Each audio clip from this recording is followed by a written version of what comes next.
A doutrina social da Igreja ensina que o bem comum antecede o bem particular. Ai, ai, ai, ai, ai. Caríssimos irmãos e irmãs,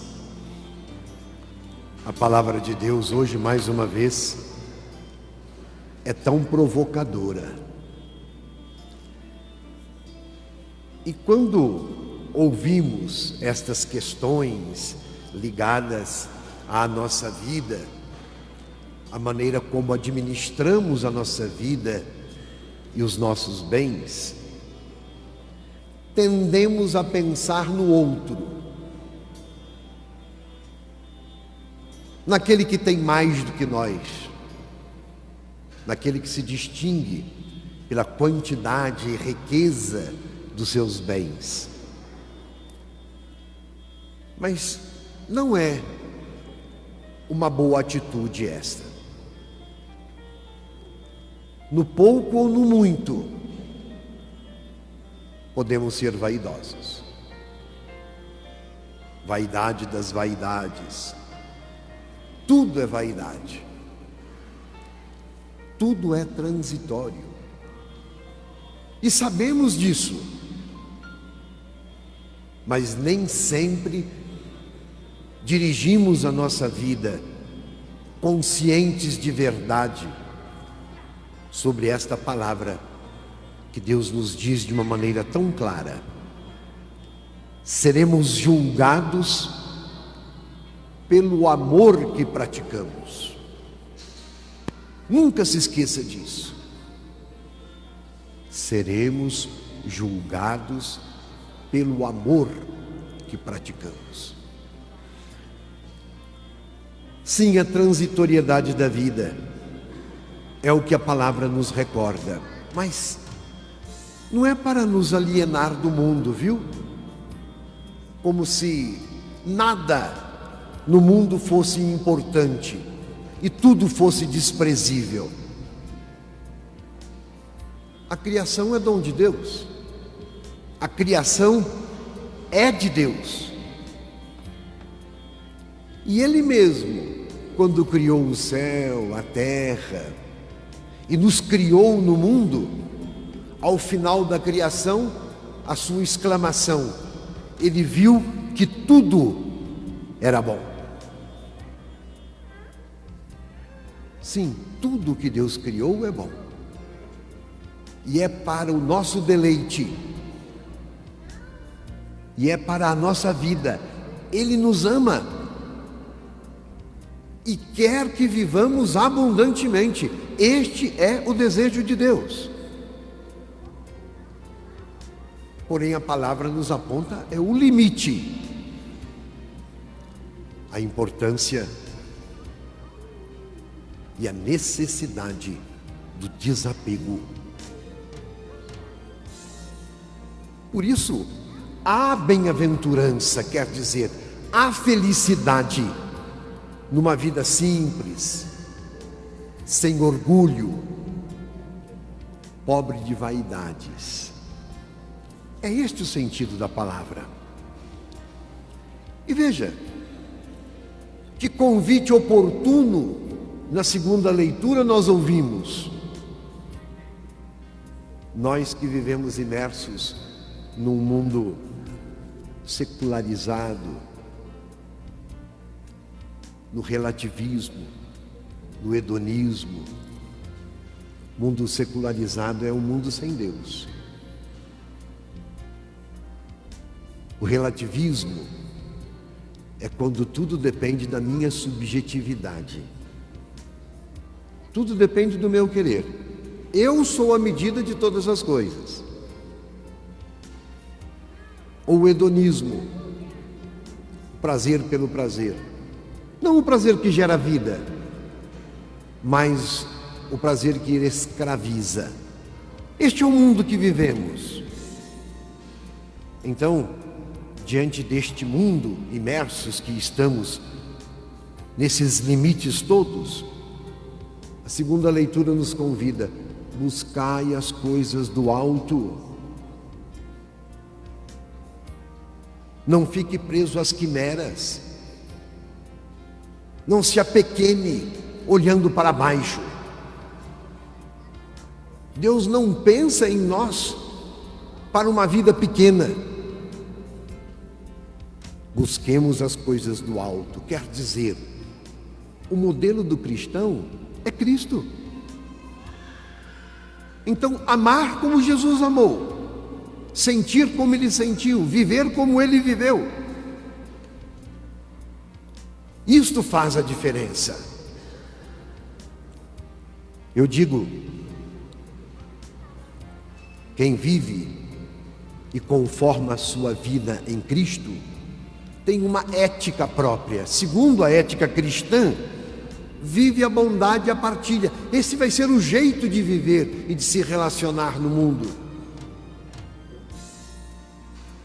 A justiça cristã é misericórdia.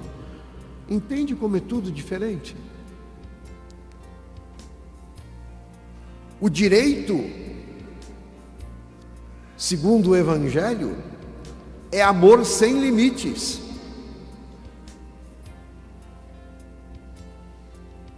Este era o testemunho que os primeiros cristãos davam, lá no início do cristianismo, e os pagãos notaram isso. Uma expressão que vemos dos pagãos em relação aos cristãos: vede como eles se amam. O jeito de viver dizia da fé que nutriam. O cristão, então, meu irmão e minha irmã, vive na terra aproximando o céu, ou seja, antecipando o que já lhe está garantido na eternidade. Eu sempre gosto de dizer sobre isso: quem com a vida se compromete terá a vida eterna. Quem faz um pacto com os mecanismos geradores da morte pode ter também a morte eterna. Deus nos livre disso. E ninguém está excluído desta felicidade completa, da salvação, a plena realização do criado, unir-se definitivamente com o Criador. Ninguém. Todo ser humano tem o direito de fazer esta experiência do amor de Deus, de ser tocado, alcançado pela salvação. Este é o nosso feliz destino. Mas inicie o exercício de olhar para as coisas do alto e viver segundo esta verdade. E concretamente, a doutrina social da igreja ensina que o bem comum antecede o bem particular. Ai, ai, ai, ai, ai. E isto é uma proposta que faz a diferença. O que quer dizer? O discípulo de Jesus é convidado a buscar o que tem verdadeiro valor, a evitar a cobiça, o acúmulo desnecessário dos bens. E a questão de fundo é esta: as coisas servem a nós para nos proporcionar vida digna, ou nos submetemos ao valor dos bens com o preço alto a pagar, que é a exclusão e a miséria do irmão? Esta é a questão. E a pergunta que cala fundo no nosso coração a partir da palavra que ouvimos hoje: depois de uma vida em função do prazer pelo prazer, do ter para acumular e do poder para dominar, ou seja, de um louco desvairio, para quem ficará o que tu acumulaste? Foi o que ouvimos no Evangelho de hoje. E é preciso que nos façamos de vez em quando esta pergunta: para quem ficará o que acumulamos? Se acumularmos bondade, quanta vida se multiplicará, não é? De duas uma: ou tudo aquilo que acumulamos de bens desnecessários servirá para a disputa entre os herdeiros, ou o espólio continuará produzindo injustiça num círculo vicioso que só leva à morte.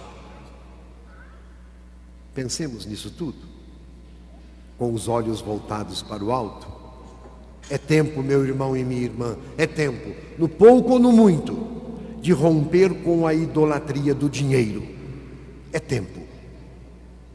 E colocar os bens a serviço da vida, para que o lucro não seja o fim último da nossa vida e das nossas ações. Não à toa nós compreendemos esta palavra, porque ousamos nos sentar ao redor de uma mesma mesa para comer de um mesmo pão. A Eucaristia nos diz muito nesse sentido, porque a Eucaristia em si é partilha. A Eucaristia que vamos celebrar pede de nós uma pobreza radical, ou seja, que coloquemos nossa confiança nos bens que não passam, mas a tal ponto que, se privados da Eucaristia, sintamos que nos faltará a verdadeira riqueza. Os cristãos tinham tudo em comum, dividiam seus bens com alegria. Deus espera que os dons de cada um se repartam com amor no dia a dia. Vivamos esta verdade.